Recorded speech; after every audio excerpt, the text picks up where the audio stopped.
Eu inicio minha fala parabenizando todos os empregados e empregadas da Infraero, esse corpo de profissionais que tem uma excelência e que carrega muito amor pela empresa. É como se, de repente, a nossa segunda pele fosse esta empresa tão importante para o desenvolvimento do Brasil. Nós estamos e vivemos num país que tem dimensões continentais, por isso é um Brasil que precisa ser interligado.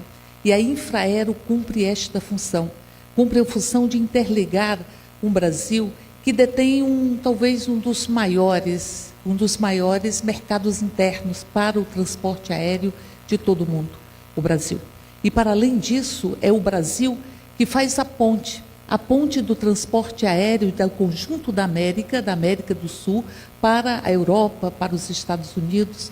Portanto, nós estamos falando de uma grandeza imensa, desta terra chamada Brasil, que precisa desta empresa, desta Infraero, que transporta por ano, talvez, ou seja, que tem aeroportos onde se transporta por volta de 100 milhões de pessoas todos os anos. 54 aeroportos estão sob o controle da Infraero, aqui já foi dito. E esta empresa, ela exerce o subsídio cruzado num país tão desigual e num país com dimensões tão continentais. Nós precisamos de uma empresa que possa fazer o subsídio cruzado e possibilitar que em todo o Brasil nós possamos contar com aeroportos. Nós estamos falando de uma empresa que está entre as 3 maiores operadoras aeroportuárias do planeta. Nós estamos falando da Infraero. Nós estamos falando de uma empresa que tem por volta de 10 mil trabalhadores orgânicos, talvez um pouco menos do que isso, que conta com quase 11 mil, ou por volta disso, trabalhadores terceirizados. Nós estamos falando de uma potência. E felizes são aqueles que, ao defenderem os seus próprios empregos e as condições de trabalho, trazem junto a luta pelo conjunto deste país. Nós estamos falando, portanto, da soberania aérea do Brasil quando nós falamos da Infraero. E nós temos um exemplo de concessões que estabeleceram um percentual de quase 50% de investimento a serem feitos pela Infraero em empreendimentos que muitas vezes não eram determinados pela própria Infraero e não vinham de acordo com o desenvolvimento e a necessidade de um próprio país.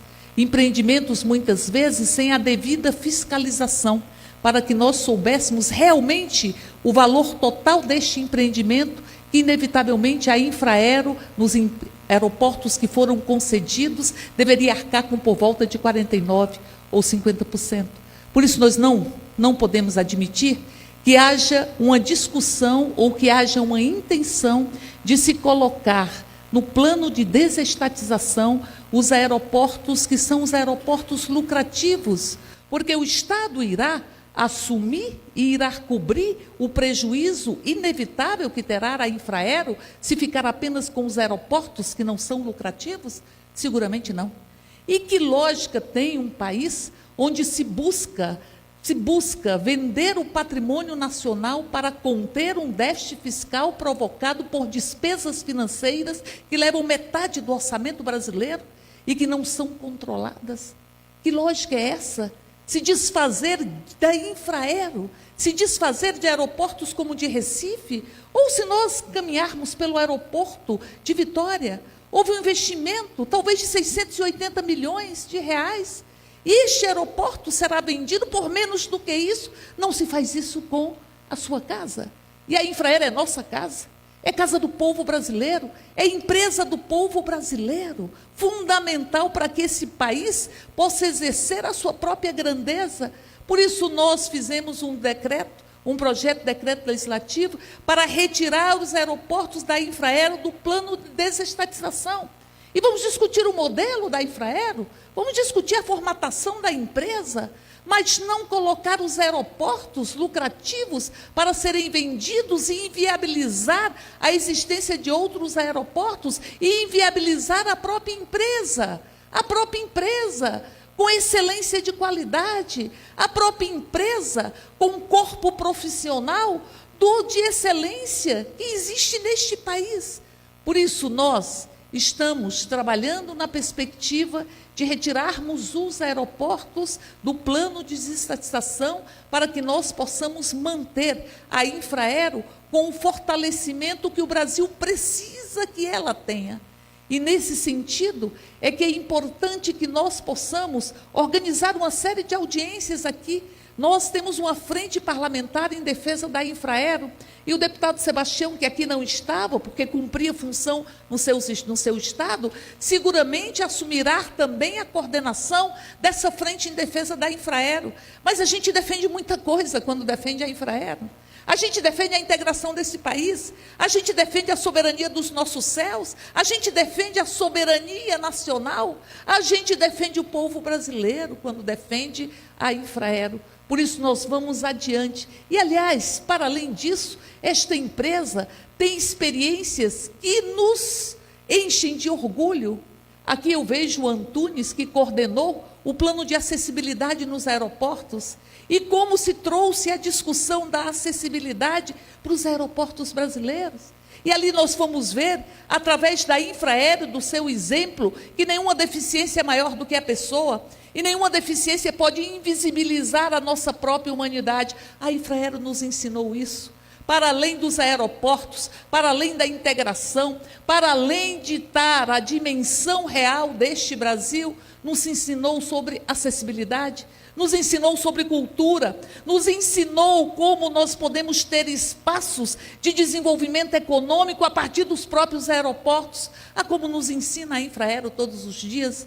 E é por isso que defendê-la nesses 45 anos e em todos os outros anos é tarefa de todos brasileiros e brasileiras que bate no seu peito o amor por esta nação chamada Brasil. Por isso, eu encerro as minhas palavras dizendo, vamos adiante. Essa empresa que hoje, me parece, fechou um acordo coletivo, e fechou um acordo coletivo assegurando as cláusulas sociais ameaçadas por uma reforma trabalhista que invade as nossas casas, rasga as nossas carteiras, arranca os nossos direitos e beija na nossa face, deixa a nossa face o gosto amargo do beijo da retirada de conquistas. E hoje essa empresa fecha um acordo coletivo, o que significa que consegue trabalhar com as adversidades, com os cenários negativos e consegue dar exemplo para cada uma e cada um de nós. Por isso, vida muito longa para a Infraero. E eu encerro as minhas palavras lembrando o Guimarães Rosa, quando diz que o correr da vida às vezes embrulha tudo. E vejo isso, vejo a angústia, a apreensão dos empregados e empregadas da Infraero, que lotaram tantas vezes esta casa, o sindicato que esteve tantas vezes de gabinete em gabinete para a construção dessa frente, para fazer estas discussões, para poder construir junto conosco esse projeto de decreto legislativo e sustar a possibilidade de privatização dos aeroportos. Mas o correr da vida às vezes embrulha tudo, diz Guimarães Rosa, e a vida é mais ou menos assim. Ora aperta, ora frouxa, ora esquenta, ora esfria, ora inquieta, desassossega, ora se aquieta, mas a vida exige de nós coragem. O amor que os trabalhadores e trabalhadoras, que o corpo profissional da Infraero tem por esta empresa e pelo Brasil, é uma das mais profundas demonstrações de coragem e é um dos mais profundos atestados que essa empresa fará mais 45, mais 50, mais 60, mais 70 anos, porque ela é do povo brasileiro. Respeite-nos a Infraero, porque ela pertence ao povo brasileiro e nós não vamos permitir que ela seja esqueletizada, enfraquecida, que ela não cumpra a sua função precípua. Viva a Infraero, vida muito longa para esta empresa.